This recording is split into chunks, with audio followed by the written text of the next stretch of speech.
Qanday qilib ozsam ekan deb internetdan yechim qidiryapsiz va shu videoni ochib, hayotingizdagi eng to'g'ri tanlovlardan birini qilganingiz bilan tabriklayman. Sizni birdaniga xursand qilaman.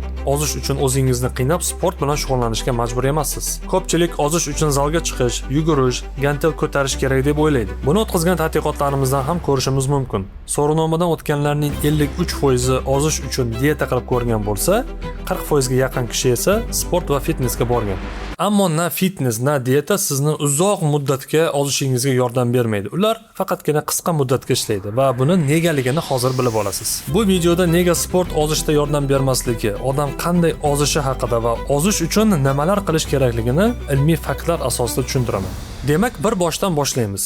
Odam o'zi nega va qanday semiradi? Bu narsani oddiy qilib fizika fanidagi termodinamika tushuntiradi. Termodinamika issiqlik va energiyaning harakati haqidagi fan. Termo issiqlik, dinamika harakat degani. Bizning tanamiz aynan termodinamika qonunlariga bo'ysunib ishlaydigan biologik mashinadir. Tirik qolishimiz uchun energiya kerak. Masalan, avtomobil energiyani benzindan oladi. Odam tanasi ham xuddi aytganimdek mashina. Nafas olishimiz, yuragimiz ishlashi, organizm faoliyati, bularning hammasi uchun 24 soat to'xtovsiz energiya sarf qilinadi. Energiyani esa biz ovqatdan olamiz. Elektr tokini oladigan bo'lsak, undagi energiya kilovat va voltlarda o'lchanadi. Odam tanasi uchun esa energiya ovqatdan olinadigan kaloriyalarda. Misol uchun mana shu qo'limdagi olmada 100 kilokaloriya energiya bor. Bu maxsus kalorimetr nomli uskuna orqali aniqlanadi. Demak, hozir shu olmani yesam, tanamga 100 kilokaloriya energiya kiradi. Kaloriya qancha sarflashimiz harakatlarimizga bog'liq. Masalan, 1 soat piyoda yurgan odam o'rtacha 270 kilokaloriya energiya sarflaydi. 1 soat yugurganda esa 700 kilokaloriya. Biz ozishimiz yoki semirishimiz qancha kaloriya yeb, qanchasini sarflashimizga bog'liq. Chunki termodinamikaning birinchi qonuniga ko'ra, energiya hech qachon yo'q narsadan o'zidan o'zi paydo bo'lmaydi va o'zidan o'zi yo'q bo'lmaydi ham. Odam shunchaki yashashning o'ziga bir kunda o'rtacha erkaklar 2000 kilokaloriya, ayollar esa 1500 kilokaloriya energiya sarflaydi. Nafas olish, miya ishlashi va hokazolarga. Agar bizning tanamiz 2000 kilokaloriya sarflasa, lekin 2500 kilokaloriyalik narsa yesak, ortiqcha kirgan 500 kilokaloriya nima bo'ladi? Albatta, u o'z-o'zidan yo'qolib qolmaydi. U boshqa ko'rinishga, ya'ni yog'larga aylanib tanamizda qoladi. Bu semirish. Ozish esa qanday bo'ladi? Biz 1500 kilokaloriyalik ovqat yesak-u 2000 sarflasak, 500 ni tanamiz qayerdan olyapti? Albatta, havodan emas. Organizm energiyani zaxira qilib, yog'lar ko'rinishida yig'adi. Mabodo biz yetarlicha ovqat yemasak, organizm o'sha yog'larni parchalab, yetmagan energiyani oladi. Aynan mana shu yog'larning parchalanishi tanamizning ozishiga olib keladi. Ya'ni ham sodda qilib pul misolida ko'rsak. Aytaylik, siz har oy 15 million so'm pul topasiz. Oylik xarajatlaringiz esa 10 million so'm. Sizda 5 million so'm ortib qoladi va uni qora kunlar uchun yig'ib borasiz. Shunda kassangizdagi pul ko'payib boradi. Bu xuddi semirishga o'xshaydi. Endi aytaylik, daromad 5 million so'mga tushib ketdi. Oylik xarajatlar esa hali ham 10 million so'm. Bunaqa holatda yig'ib qo'ygan pullaringizni ishlatishga majbursiz. Bu ozish.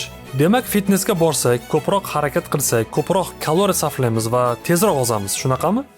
Eng qizig'i mana shu yerda boshlanadi. Tasavvurlaringizni o'zgartirish vaqti keldi. Birinchi o'rinda tanamiz kaloriyalarni qanday sarflashini bilib olsak. Tasavvur qiling, sizning tanangiz bu avtomobil. Kunlik sarflaydigan barcha kaloriyalaringiz benzin, ya'ni yoqilg'i, energiya manbai.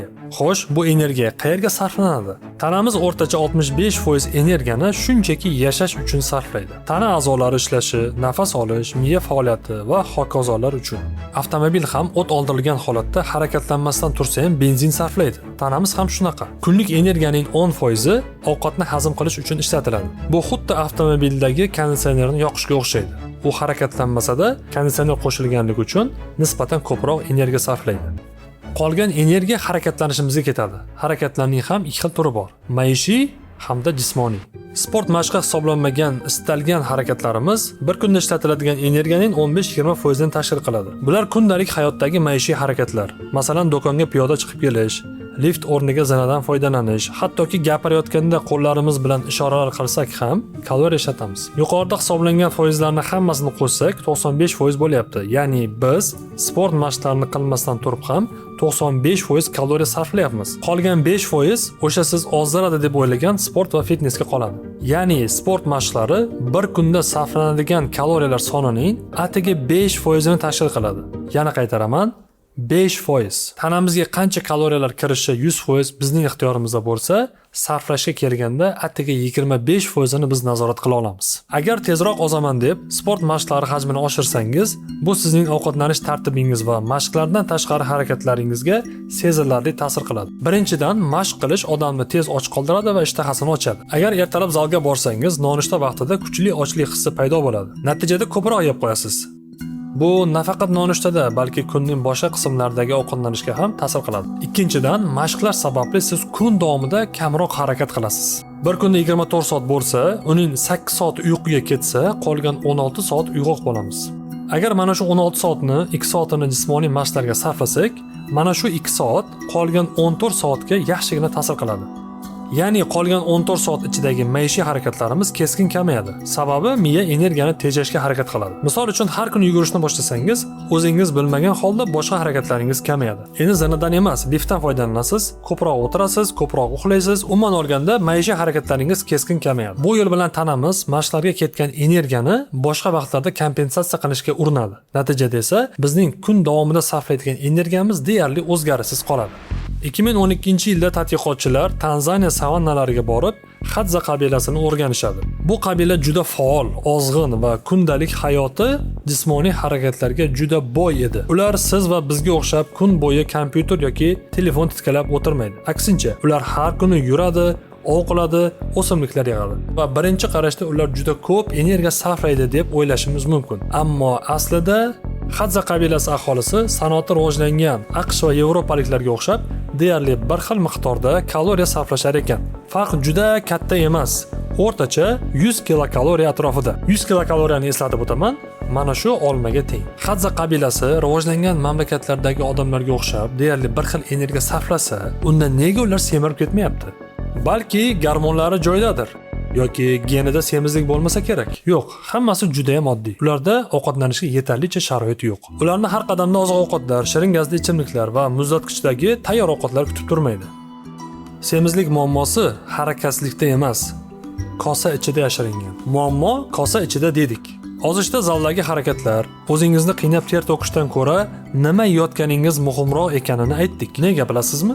Keling, buni hisoblab ko'ramiz. Aytaylik, 400 kilokaloriyani sarflashingiz uchun siz naq 1 soat tinimsiz yugurishingiz kerak. 1 soat ter to'kish, charchoq va azob.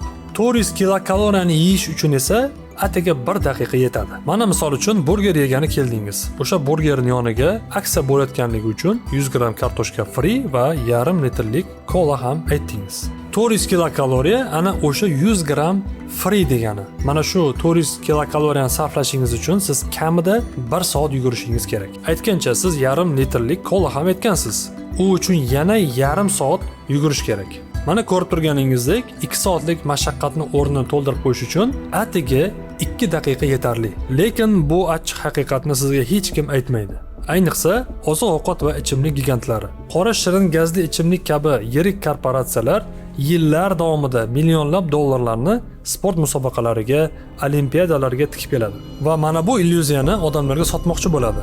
Siz bizning shirin suvlarimizni ichganingiz uchun semirmayapsiz. Siz shunchaki dangasasiz, kam harakat qilyapsiz. Ko'proq yuguring va xohlaganingizni yeng. Bu hozirgi kunning eng katta marketing yolg'onlaridan biri. Ular muammo ovqatda emas, balki sizning harakatsizligingizda degan tasavvurni yaratishadi. Lekin endi siz haqiqatni bilasiz.